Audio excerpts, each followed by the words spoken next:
नमस्कार, मैं हूं आपके साथ गौरव राजेंद्र। बुलेटिन की शुरुआत करते हैं। छत्रपति शिवाजी महाराज की जयंती पर मुख्यमंत्री नायब सिंह सैनी ने ट्वीट कर उन्हें याद किया है। सीएम सैनी ने लिखा है कि मातृभूमि के गौरव और आत्मसम्मान की रक्षा के लिए आजीवन युद्धरत रहने वाले हिंदवी स्वराज के संस्थापक और महान योद्धा छत्रपति शिवाजी महाराज की जयंती पर उन्हें कोटि कोटि नमन।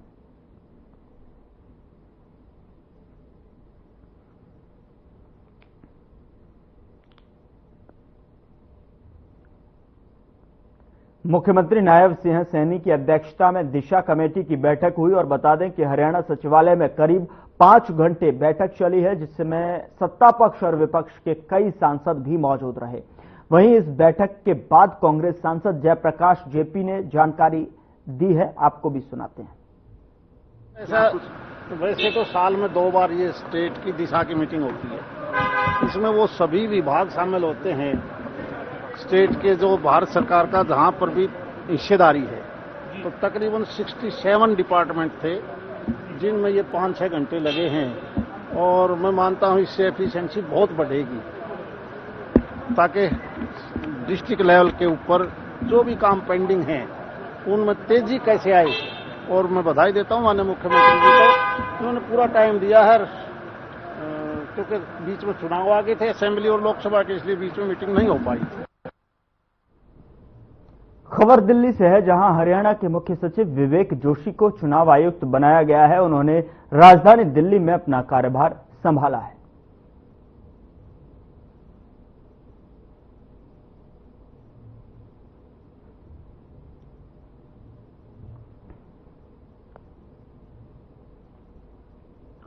हिसार विधानसभा से कांग्रेस के उम्मीदवार रहे श्री रामनिवास राणा हिसार के नगर निगम के पूर्व चेयरमैन बिहारीलाल राणा, यूथ कांग्रेस के जिला अध्यक्ष रोहित और हिसार लोकसभा युवा कांग्रेस के पूर्व प्रधान भूपेंद्र बीजेपी में शामिल हो गए हैं। आपको बता दें कि मुख्यमंत्री नायब सिंह सैनी ने सभी को पार्टी का पटका पहनाकर बीजेपी परिवार में शामिल किया और इस दौरान सीएम सैनी ने कहा कि उन्हें पूरा विश्वास है कि सभी के साथ आने से हिसार में प्रचंड बहुमत के साथ में बीजेपी की ट्रिपल इंजन की सरकार बनेगी।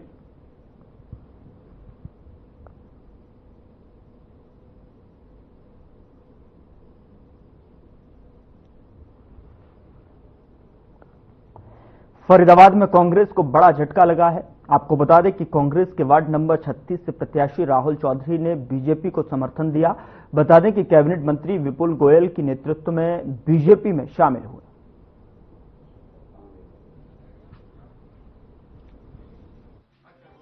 मैं कांग्रेस पार्टी से प्रत्याशी था, वार्ड नंबर 36 से पार्षद के लिए मेंबर, और बीजेपी के प्रत्याशी श्री कुलदीप साहनी जी को मैं अपना समर्थन दे रहा हूँ। तो पूरी तरह से आप कुलदीप साहनी के पक्ष में प्रचार करेंगे? हाँ जी। क्या नामांकन दाखिल कर दिया था आपने? हाँ जी, नामांकन मैंने 17 तारीख को दाखिल किया था। क्या वजह रही जो आप भाजपा को जो है वो सपोर्ट कर रहे हैं, समर्थन दिया आपने आज? मैं भाजपा की नीतियों को, चौधरी किशन पाल गुर्जर के किए हुए कामों को, श्री विपुल गोयल जी के कामों को देखते हुए और उनके जो सिपाही हैं श्री कुलदीप साहनी जी, उनके व्यवहार को देखते हुए, उनके प्यार को देखते हुए उनके साथ जुड़ रहा हूँ।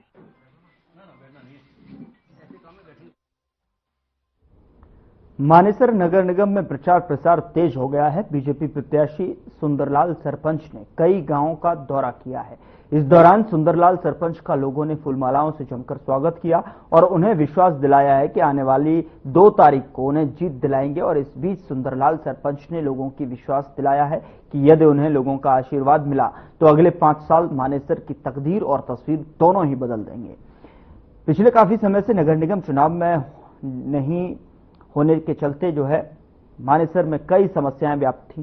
हालांकि हरियाणा सरकार की तरफ से इन समस्याओं का समाधान करने की कोशिश की गई, जिससे कई बड़ी समस्याओं का समाधान हुआ। लेकिन अब शहर की सरकार बनकर तैयार हो जाएगी तो निश्चित तौर पर कहा जा सकता है कि ट्रिपल इंजन की सरकार यहां के विकास को 4 चांद लगा देगी।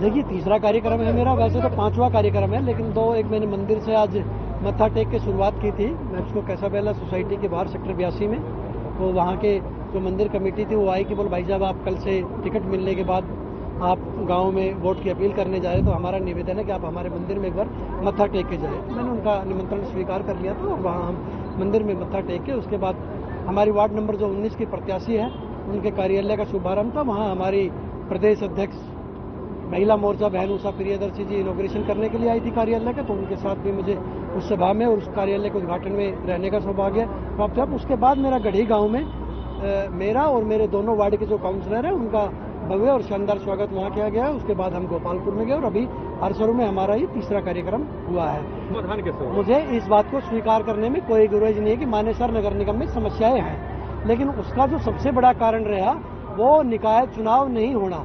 अगर हम 2021 मतलब 20 के लास्ट की बात करें, 23 दिसंबर 2020 को नगर निगम मानेसर का गठन हुआ था, तो उस गठन के बाद जब पंचायती राज यहाँ तो हमारे सभी सरपंच साथियों ने लगातार यहाँ बहुत बेहतरीन विकास कार्य किए थे और सारे गांव यहाँ खुशहाल थे।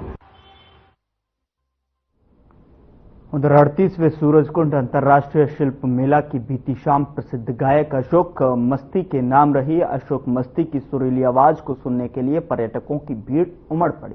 मंच के समक्ष मौजूद सभी दर्शक उनके गाए गए हर एक गीत पर झूमते नजर आए।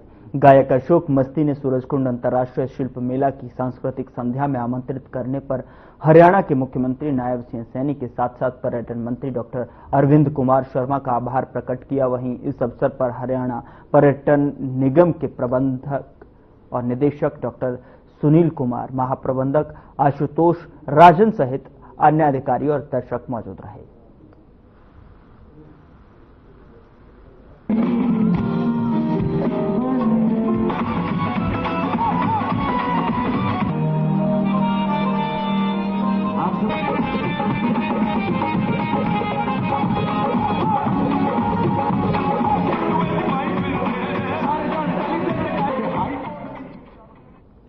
निकाय चुनाव को लेकर हरियाणा के कैबिनेट मंत्री कृष्ण बेदी ने मीडिया से जानकारी साझा करते हुए कहा कि चुनावी घोषणा पत्र समिति और चुनाव प्रबंधन समिति का गठन किया गया है। चुनाव घोषणा पत्र समिति के चेयरमैन कैबिनेट मंत्री विपुल गोयल और इसी तरीके से अलग अलग कमेटी में तमाम पदाधिकारी नियुक्त किए गए हैं और वीरवार को गुरुग्राम में बीजेपी के गुरु कमल कार्यालय में जो है कमेटी की बैठक होगी और ऐसे में जो है कांग्रेस के मजबूत नेताओं ने बीजेपी ज्वाइन की है।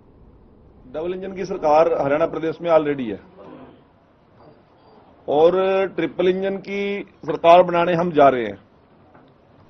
लोकल बॉडीज के हमारे बहुत से चुनाव बकाया थे, जिसमें हमारे 10 नगर निगम हैं, 4 नगर परिषद हैं और नगर परिषद में भी 2 में बाय इलेक्शन है।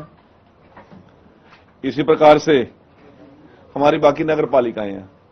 भारतीय जनता पार्टी के शीर्ष नेतृत्व ने तय किया है कि नगर निगम में मेयर और नगर पार्षद का चुनाव हम सिंबल पे लड़ेंगे। नगर परिषद में नगर पालिका चेयरपर्सन और पार्षद का चुनाव भी हम सिंबल पे लड़ेंगे। इसमें तो यही थी जो डेवलपमेंट होनी चाहिए, वे जो भारत सरकार का प्रदेश सरकार का जो फंड है वो प्रॉपर तरीके से खर्च हो। जो कमियां थी सभी सांसद ने, जो मेंबर हैं, विधायकगण ने उठाई हैं ताकि उनको भविष्य में पूरा किया जा सके।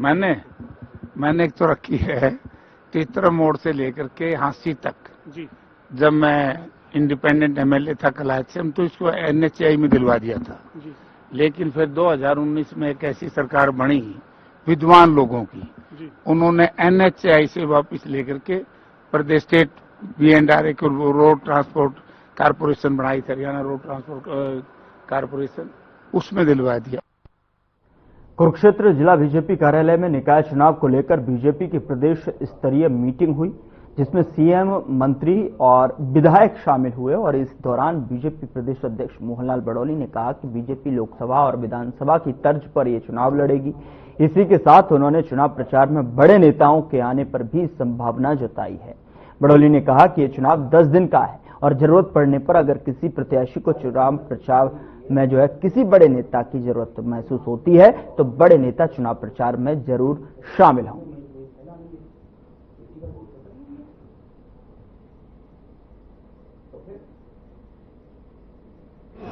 इस निकाय चुनाव के बाद ट्रिपल इंजन की सरकार हरियाणा प्रदेश में बने और तेज गति के साथ विकास के काम हो, जन कल्याण की योजनाएं सीधे गरीब के घर तक पहुंचे, इस प्रकार के विचार को लेके हम जनता के बीच में जाने वाले हैं। और आज भारतीय जनता पार्टी के पक्ष में एक वातावरण बना है और लोगों ने मन बनाया है कि आने वाली सरकार जिस प्रकार से आज डबल इंजन की सरकार है, ट्रिपल इंजन की सरकार होगी तो और तेज गति के साथ विकास के काम होंगे। और आज एक ही वातावरण बना है कि नॉन स्टॉप हरियाणा जिस प्रकार से विधानसभा चुनाव में स्पष्ट बहुमत की सरकार बनी है, उसी प्रकार से नगर निकाय के चुनाव में भी नॉन स्टॉप हरियाणा आगे बढ़े और ट्रिपल इंजन की सरकार हरियाणा प्रदेश में बने, इस प्रकार का आज वातावरण बना है। और आने वाले 2 मार्च को जब चुनाव होगा तो एक तरफा वातावरण भारतीय जनता पार्टी के पक्ष में रहने वाला है। उधर फरीदाबाद के नवीन नगर इलाके से दिल दहला देने वाली वारदात सामने आई है, जहां पर एक 14 साल के नाबालिग ने अपने ही पिता को जिंदा जला दिया। बताया जा रहा है कि पिता की जेब से पैसे चुराने और पढ़ाई के लिए डांट को लेकर उसने वारदात को अंजाम दिया। मामले में बारे में बताते हुए मकान मालिक ने कहा कि मृतक और उसका बेटा पिछले साल सितंबर से किराए पर रहने आए थे। देर रात वे झगड़े की आवाज सुनकर सीढ़ियों की तरफ पहुंचे तो देखा कि सीढ़ियों का दरवाजा बंद था, जिसके बाद पता चला कि आरोपी ने अपने पिता को कमरे में ही बंद करके जिंदा जला दिया। फिलहाल आरोपी पुलिस की हिरासत में है और आगे की कार्रवाई में पुलिस लगातार जुटी हुई है। मैं यहाँ के मकान मालिक हूँ, हमारे किराएदार थे, उन लोगों के बीच क्या हुआ नहीं हुआ मुझे नहीं पता है, लेकिन रात को 1:30 से 2 बजे तक मेरे पास आवाज आई बचाओ बचाओ। जब मैंने उठ के गई तो हमारे जीने के गेट उनके बच्चे ने बंद कर दिया हुआ था, फिर ऊपर के जिसमें जलाया वही बंद कर दिया था। फिर मैंने बाहर निकली, गली में शोर मचाई, तीसरी मकान से लोगों ने चढ़ के गया, हमारा जीना के गेट खोला, सारे गली के लोगों ने गए। जब हम सारे गए उनका गेट के कुंडी खोले, जब तक मुल्ला जी ने जल चुके थे। उनके बेटे ने ही जला के मारा है, जिनका बेटे का नाम है साहिल, पिता के नाम है अलमुद्दीन। मेरा नाम निशा है। पिता के नाम है जो अलमुद्दीन जले हैं उनकी 55 साल, साहिल के नाम है 15 साल जो साहिल ने जलाया। और बाकी जो अलमुद्दीन है तो वो कलेक्शन का भी काम करते थे, बाजार भी लगाते थे। बेटा जो है साहिल मुड़बंद स्कूल में पढ़ता है। ये हमें रात को इन्फॉर्मेशन मिली थी 2-2:30 बजे के करीब, भाई ऐसे ऐसे घर में आग लगी हुई है। हमने तुरंत जो मौके पे फायर ब्रिगेड बुलाई और वहाँ लोगों की सहायता से आग बुझाई। आग बुझाकर देखा तो एक आदमी की डेड बॉडी उसके अंदर थी और पास वाले आदमियों से पूछा, अभी एक नाबालिग लड़का और उसके पिताजी रहते थे यहाँ और वो उन्होंने भागता हुआ भी देखा है। वो साइड की मकान से कूद करके भाग गया। तो हमने बाद में पता लगा कि भाई ये सारा काम उसी लड़के का ही था। हरियाणा के गृह सचिव सुमिता मिश्रा ने जानकारी दी है कि लगभग 112 लोग यूएस से डिपोर्ट होकर आए हैं। इन सभी को अपने अपने घर पहुंचाया गया है। अंबाला, कुरुक्षेत्र और करनाल जिले की इनमें सबसे ज्यादा लोग हैं और सभी एसपी के निर्देशों के दिए गए हैं। और आपको बता दें कि अगर कोई भी शिकायत दर्ज करवाना चाहता है तो उसे तत्परता से लिया जाएगा। लगभग 112 लोग हैं जो हरियाणा के हैं जो वापस आए हैं यूएसए से, और इन सभी को हमने घर पहुंचवाया है जो अलग अलग गांव से हैं। करनाल, कुरुक्षेत्र, अंबाला, इन जिलों से ज्यादा लोग हैं। और उसके बाद हमने यही निर्देश दिए हैं पुलिस को भी, सारे जिला एसपीज को भी, कि कोई भी अगर इसमें शिकायत दर्ज कराना चाहता है तो उसको तत्परता से दर्ज करें और उसको सख्ती से लें। तो अभी तक ऐसे 18 मामले दर्ज हो चुके हैं अलग अलग जिलों में। उधर 38वें सूरजकुंड मेले में अचानक से उस वक्त लोग हक्के बक्के रह गए जब 200 साल से एक बोतल में बंद जिन अचानक बाहर निकला और बोला, हुक्म करो मेरे आका। इतना ही नहीं, बोतल से निकलने के लेकर जिन के साथ मिला दर्शकों में जमकर सेल्फी और फोटोज भी क्लिक की। हम बात कर रहे हैं प्राचीन काल से चली आ रही बहरूपिया की, जो एक समय से जो है लोगों के लिए मनोरंजन का एक साधन हुआ करता था और बहरूपिया कला से जो है माध्यम से अलग अलग किरदार लोगों के सामने पेश कर लोगों का मनोरंजन किया जाता था। वहीं उनके परिवार का गुजारा भी होता था, लेकिन समय के साथ साथ टेक्नोलॉजी इतनी आगे बढ़ चुकी है कि अब ये कला लगभग विलुप्त हो चुकी है। वहीं अंतर्राष्ट्रीय सूरजकुंड हस्तशिल्प मेले में ये कला फिर से देखने को मिल रही है, जिसे मेला दर्शक खूब पसंद कर रहे हैं। ये मेरी मैडम है जी मीनाक्षी वधवा, ये बिटिया हमारी सुप्रिया वधवा। हम कहाँ से आए हैं? हम हरियाणा से आए हैं सर। हरियाणा रोहतक से आए हैं जी। और हमारे को यहाँ 5वां साल हो गया आते हुए। हर साल जब भी सूरजकुंड मेला लगता है हम जरूर आते हैं यहाँ पर और बहुत ही अच्छा लगता है।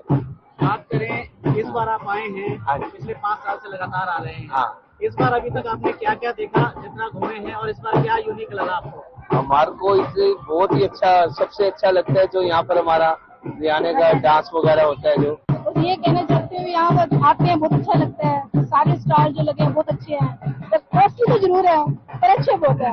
हम शॉपिंग थोड़ी सी करके जाते हैं, ज्यादा नहीं, क्योंकि बहुत कॉस्टली होता है। फिर भी खाली हाथ नहीं जाते? नहीं लेके जाते हैं, नहीं बिल्कुल लेके जाते हैं। अभी हम बस अभी स्टार्ट ही किया, थोड़ा ही घूमे अभी हम, बाकी बहुत अच्छा लगता है यहाँ पे आके। हाँ जी, बहुत अच्छा लग रहा है। हम हर बार आते हैं यहाँ पे और हर बार कुछ ना कुछ नया मिलता है और हर बार बहुत एंजॉय करते हैं। फैमिली के साथ आके एंजॉय? हाँ जी, फैमिली। ओवरऑल बात करें यहाँ की व्यवस्थाओं की, मैनेजमेंट की, किस तरह से लग रहा है? मैनेजमेंट काफी अच्छी लग रही है, क्राउड को अच्छी तरह से मैनेज करा हुआ है और बाकी सब कुछ अच्छा है, अच्छा लगा काफी। इस बार क्या एक्सपीरियंस लेकर जाने वाले हैं? बहुत अच्छा एक्सपीरियंस लेकर जाने वाले हैं। उधर अंतर्राष्ट्रीय सूरजकुंड मेला अपने अंतिम पड़ाव में पहुंच चुका है। ऐसे में दर्शकों की भारी भीड़ पिछले संपन्न हुए मेलों का रिकॉर्ड तोड़ने जा रही है। मेले में पहुंचने वाले मेला दर्शक लोक कलाकारों के संगीत पर जमकर झूम रहे हैं। हरियाणा के बीन वादक कलाकार अपने संगीत के माध्यम से मेले में आने वाले लोगों का मन जीत रहे हैं और उनका खूब मनोरंजन कर रहे हैं। वहीं युवतियां और महिलाएं भी बीन की धुन पर जमकर नाच रही हैं और मेले का भरपूर आनंद ले रही हैं। महिलाओं का कहना है कि वह मेले में जहां खरीदारी कर रहे हैं, वहीं वह मेले के हर रंग का मजा ले रहे हैं। मेले में आई हूँ, बहुत अच्छा लग रहा है, बहुत मजा आ रहा है। हाँ, युवाओं के साथ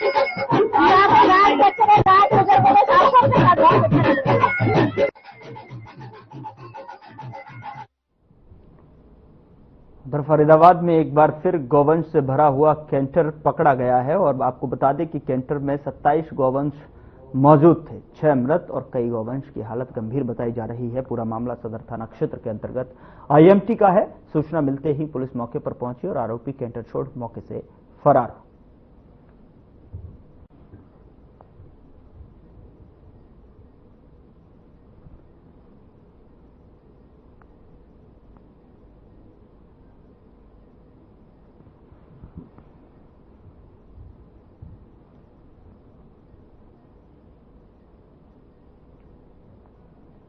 उधर किसान नेता गुरनाम सिंह चड़ूनी मंगलवार शाम चंडीगढ़ पहुंचे, जहां चड़ूनी ने मुख्य प्रधान सचिव राजेश खुल्लर से मुलाकात की। मुलाकात के बाद जानकारी देते हुए चड़ूनी ने कहा कि वे कई मांगों को लेकर चंडीगढ़ पहुंचे थे, जिसमें सरसों की खरीद को लेकर बातचीत हुई है। उन्होंने बताया कि सरसों की खरीद अभी तक शुरू हो जानी थी, लेकिन खरीद शुरू न होने को लेकर जब मुख्य प्रधान सचिव से बात की गई तो उन्होंने बताया कि 28 फरवरी से खरीद शुरू हो जाएगी। चड़ूनी ने और क्या कुछ कहा, आइए आपको सुनाते हैं। और सरकार ने ये कहा था कि हम सारी फसलें 23-24 फसलें हम जो है वो पूरी खरीद देंगे। अभी जो इनका लेटर गया है वो 28 मार्च का सरसों खरीद का गया है। 28 मार्च तक तो 1 एकड़ भी सरसों खरीद नहीं बचेगी। तो मुख्य मुद्दा तो वो था, जिसके लिए उन्होंने कह दिया कि हम 28 फरवरी से खरीद उसकी दे देंगे। ये बात उन्होंने मान ली। और दूसरा था कि बहुत से मुकदमे हरियाणा में दर्ज हैं, उनकी हम 49 केसों की तो लिस्ट दे के आए हैं और वो केस भी हो सकते हैं जो सरकार ने पर्चा दर्ज कर लिया, लेकिन ना वो नेट पे आया ना वो अखबार में आया। उनका भी कहा कि ये आपने देखना है। ये कौन से मुकदमे थे जो आप कह रहे हैं? ये जो 20-21 वाला आंदोलन था उसके पहले करीब 15-16 से लेके और उसके बाद के जो आज तक और दर्ज हुए उन केसों की बात है। अब उन केसों की वजह से बहुत से कार्यकर्ताओं के पासपोर्ट रोक लिए हैं, नहीं बनाते, असले के लाइसेंस रिन्यू नहीं करते। होडल की सीआईए पुलिस और होडल थाना पुलिस की संयुक्त टीम ने अलग अलग राज्यों में दर्ज 36 मामलों के आरोपी को गिरफ्तार किया है। आपको बता दें कि आरोपी के खिलाफ राजस्थान, उत्तर प्रदेश एवं हरियाणा के विभिन्न थानों में हत्या, लूट, डकैती, मादक पदार्थ तस्करी, जानलेवा हमला, चोरी, अवैध हथियार रखना आदि संगीन धाराओं में मामले दर्ज हैं। होडल सीआईए प्रभारी उमर मोहम्मद ने बताया कि जिला पुलिस अधीक्षक चंद्रमोहन के कुशल नेतृत्व एवं निर्देशन में जिला पुलिस लगातार अपराधियों पर शिकंजा कस रही है। जिला पुलिस को वाहन चोरों पर अंकुश लगाने के सख्त निर्देश जारी किए हुए हैं। निर्देशों की पालना के तहत सीआईए होडल एवं होडल थाना पुलिस के ज्वाइंट ऑपरेशन में पुलिस ने होडल से शातिर वाहन चोर लुटेरे पर शिकंजा कसने में विशेष सफलता हासिल की है। जगराम उर्फ जग्गा, ये मथुरा का रहने वाला। अभी 2-3 दिन पहले इन्होंने कृष्णा वाटिका से एक मोटरसाइकिल चोरी करी थी। लोहिना गांव का लड़का था टिंकू, उसकी बाइक थी। तो उसके संबंध में हमने ये परसों शाम को मेरा सीआईए स्टाफ और थाने के मुलाजिमों के साथ सर्च ऑपरेशन के दौरान हमने इसको राउंड अप किया। तो राउंड अप करने के बाद में जब इससे पूछताछ करी तो पूछताछ पे इन्होंने बताया कि मेरे पास काफी वारदात है। फिर इसके थाना मथुरा हाईवे से हमने सारा रिकॉर्ड इसका खंगाला तो 27 मुकदमे अपने मथुरा के थे। एक 302 का डीग राजस्थान का मुकदमा था और एक मुकदमा अपने थाना कैंप पलवल का है जो जिसमें गोली चलाई थी, फिरौती का मामला था वो भी। उधर शाहाबाद नगर पालिका ने क्षेत्र को पॉलीथीन मुक्त बनाने के लिए अभियान चलाया और नपा की टीम ने शाहाबाद के मुख्य बाजारों में कार्यवाही करते हुए कई दुकानदारों के चालान किए और भविष्य में पॉलीथीन का प्रयोग न करने की अपील भी की है। नगर पालिका शाहाबाद के जेई निखिल ने बताया कि सिंगल यूज प्लास्टिक को लेकर अभियान चलाया गया है। इस कार्यवाही के दौरान 8 दुकानों को लेकर चालान किए गए हैं। 2 दिन पहले भी इस तरह की कार्रवाई अमल में लाई गई थी। तो बहुत सही कर रही है, पर इसमें कोई शॉपकीपर का कोई कसूर नहीं है। देखो सब जगह बिक रहा है, पीछे फैक्ट्रियों से आ रहा है तो आगे चल रहा है। तो इसमें दुकानदार भी क्या कर सकता है, छोटे छोटे दुकान रेडी वाले हैं, कुछ है, कोई घर से पॉलीथीन कोई लेके तो आता नहीं, ना कोई उठाना भूल जाता है, कोई कैसे फिर वहीं से लेते हैं पॉलीथीन भी, और दुकानदार को भी देना पड़ता है मजबूरी में। ये तो सरकार को चाहिए कि फैक्ट्रियों से ही बंद करवाना चाहिए। जो सिंगल यूज प्लास्टिक का अभियान था चालान के अगेंस्ट, उसके आज 8 चालान करे हैं और ये रोज प्रक्रिया चल रही है। ये इसकी रिपोर्ट हर ट्यूसडे को जमा करते हैं हम। बाकी और तो 2 दिन पहले भी इसी मार्केट में चालान करे थे, आज फिर करे हैं और ये लगातार चलते रहेंगे। अभी आज 8 चालान करे हैं टोटल। फिलहाल बुलेटिन में इतना ही। नमस्कार।